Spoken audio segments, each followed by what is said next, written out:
again, welcome back to my channel. So today's video is a super requested one. I say this all the time and I will never stop saying it.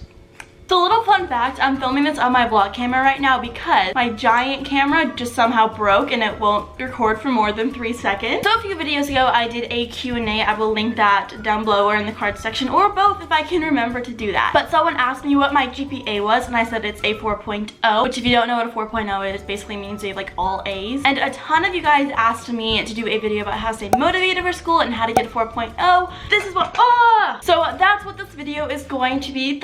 I can't tell you to thumbs it up yet because you haven't even seen the video, but yeah, let me know if you like school style videos. My first tip on how to get a 4.0 is to take honors, AP, and dual enrollment classes. Basically why I recommend taking these is because dual enrollment, AP, and honors classes are all graded on a 5-point scale instead of a 4-point scale. If you have no idea what that is, I'm going to explain it to you right now. So 4-point scale is for on-level classes, which means you're not in honors classes or you're not below like a regular class, so they're called on-level because it's just like you're good, you're normal, you're yeah, it's like an average class that most people take. So that is graded on a 4-point scale. So if you get an A, then you get a 4.0 in that class. Honors, dual enrollment, or AP class are graded on a 5-point scale. So if you get an A, you get a 5.0, and if you get a B, you get a 4.0. So basically, if you get a B in an honors class, that counts as an A for a regular class. If you take an honors, dual enrollment, or AP class, and you get a B in it, it technically clowns as an A. Yeah, no. If you get a B in one of those classes, it technically counts as an A towards your GPA. Or if you get a B in an on-level class, where you get an A in an honors class, it cancels out your B and makes you have an A. Or if you take one of those classes and you get an A in it and you get an A in an on-level class, then you can get higher than a 4.0. I think the highest I've ever heard someone have is a 4.7, which is like, whoa, that's a lot. That's really high. School can be very stressful and it can be very time consuming, so what I recommend is having a schedule. My schedule for me is I go to school, then I volunteer, then I get home and eat dinner, and then do my homework, and then whatever else I want afterward. And other people have jobs or they play sports, and you could always trade things out. You kind of have like a time for where you want to do things, so you're not all over the place and you're not confused. Having a schedule is literally one of the best things that helped me get a good grade in my classes. Next thing is to do your homework. And I know homework is not everyone's favorite thing. I don't really like homework either. Like, don't even worry about it. Like, it's not just you, honey, it's me. I just called you honey. I feel like that's really condescending. I'm really sorry. Every single class for me, homework is weighted differently, but for most classes, it's about like 30 to 40% of my grade. So if you don't do your homework, you're going to not have the best grade ever. It doesn't matter when you do your homework. If you do it at night, which is when I like to do it, or if you do it in the morning, or if you do it at lunch, or like 5 seconds before class starts, like as long as you do your homework, you're gonna get a better grade. Even if you get half the problems wrong, but you get the other half right and you're getting a 50%, that's still better than a 0. So I'd recommend doing your homework because that is a huge part of your grade. And I know a lot of people that are so smart, but they don't do their homework, so they don't have a 4.0, which they totally could easily if they just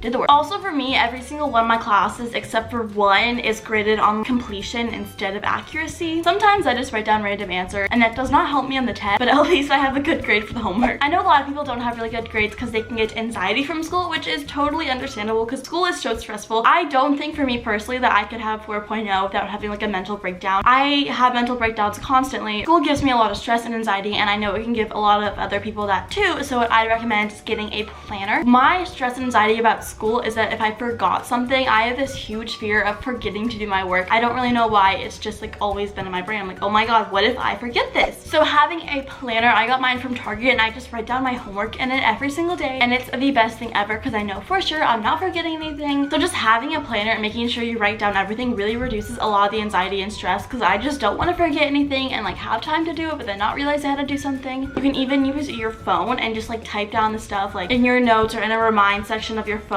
Next one is to take really good notes, and how I recommend to take really good notes is to use highlighters. Highlight all the vocab words, highlight really important phrases, underline things. Not only does this draw your eye towards something, it also saves you time when you're studying, so you're not looking for a certain thing. If you highlight it, your eye catches towards it, so it saves you time and helps you remember if you're a very visual learner. Next thing is to actually study, and every single person is a different type of learner. I have this video that I totally recommend you watching, like with all my like heart and soul. Like I would like please have you watch this video. It's one of the videos that I'm most proud of because I have had so many people tell me that it has helped them. I have had people comment on this video and be like, I had a C+ and now I have an A-. Like, this video has helped me so much, and it's one of my favorite videos because it's helped so many people. It's about how to get good grades and study, and it talks all about learning styles and really good ways to take notes and stuff like that, and I totally recommend you watching it. I will link it in the card section and in the down bar. Like, just please watch it. If you don't want to, that's totally fine, but if you really want to take the initiative and get a good grade. It's like, I don't even know how many minutes long it is, but just like go watch it. Yeah, I know I'm like totally like pushing this video on you, but it's one of my favorite videos that I've ever made, and it's helped so many people, and it makes me really happy that it's helped so many people. So yeah, I talk really fast. Oh my gosh. My next recommendation is to take pictures of your notes or worksheets and just like snap a picture, and then when you have some free time, if you're sitting in your car or just doing whatever, you can just look through the picture. It's like little studying like in between things, and you don't even need to get notes out. You can just take a picture, look at it whenever you have free time. Next one, if you're super confused on something and you just have no idea how to do it and you just can't figure out how to do it on your own, you should go in and see the teacher. Most teachers at my school will let you do that. You go before, after school, or during lunch. I said during, right? You can go before school, after school, or during lunch, and teachers are probably more than happy to help you if you're getting a good grade. If you're taking the initiative to make your grade better, then I don't think they'd have a problem with helping you. Some teachers are horrible, and I know that they're like, yeah, I totally help them, and they like don't help at all. Getting one-on-one tutoring with the teacher really helped me a ton in my chemistry class, because chemistry is kind of a confusing topic, and every single day when we did warm-ups, I would go up to him and be like, look, I don't understand any of this, please explain it to me. And I had such a good grade in that class because I would always have him explain things to me like one-on-one. I'd recommend going in and seeing your teacher, and if you have done that or your teacher is never free, you can find online websites. This does not work for me in my brain. My attention span is very, very short, and like going online, like looking for things just doesn't really help. My mom is a 5th grade teacher, and one of the websites that she recommends to me is called Khan Academy. I've never personally used it, but she recommends it to her students. I'm almost positive they have lessons on almost every single thing. My last one is something that I think is really awesome, and it is study groups, or just comparing your work with people. It honestly shows so many different perspectives and ways, like maybe shortcuts on how to do something. When a teacher talks, you're just zoning them out because they're old and boring, and you're like, I don't really care. But when a student talks, someone that's your age, it kind of helps you get it in your mind a little bit better, and just the more you go over something, the better it will be. Like every single day in math, we always have a little bit of time at the end of class to start our homework, and my friends and I at our table kind of like go over things, and we will show each other how we did everything, and if someone's confused, we'll explain it, and it's just like a really good thing that helps you engrave all of the information in your head. So that is the end of this video. I hope that you guys liked it. Thumbs up if you did, and subscribe if you're not already. And let me know if you want me to do more school related videos, because I would be totally happy to do that. And yeah, I will see you guys in my next video. Bye. Mwah.